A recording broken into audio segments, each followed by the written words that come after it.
தரும விநாயகர் என்பவர் ஒரு பக்தி மிகுந்த விநாயகர் அம்சம். இவரது கதை மிகவும் அருமையானது. பண்டைய காலத்தில் ஒரு ஏழை பிராமணன் இருந்தான். அவனுக்கு ஒரு மகன் இருந்தான். அந்த பையன் மிகவும் கெட்டிக்காரனாக இருந்தான். ஆனால் அவனுடைய தந்தை மிகவும் ஏழ்மையில் வாழ்ந்தார்.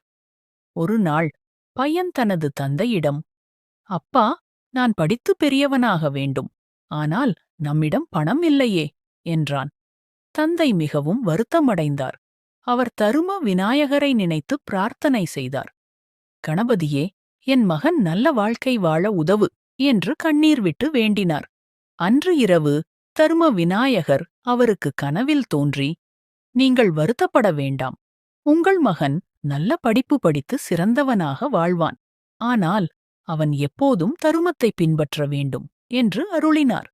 மறுநாள் பையன் படிப்பில் முழு மூச்சாக ஈடுபட்டான். அவன் கடினமாக உழைத்தான்.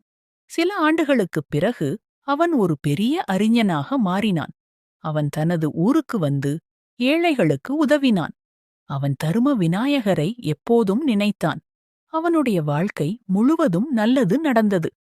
இந்த கதை நமக்கு ஒரு பாடம் கற்பிக்கிறது. தருமத்தை பின்பற்றினால் விநாயகர் அருள் நம்முடன் இருக்கும். அவர் எப்போதும் நல்லவர்களை காப்பாற்றுகிறார். தரும விநாயகரை வணங்கினால் வாழ்க்கையில் நல்லது நடக்கும். அவரது பெயரை சொல்லி பிரார்த்தித்தால் எல்லா தடைகளும் நீங்கும். இதுவே தரும விநாயகர் அருளின் மகிமை.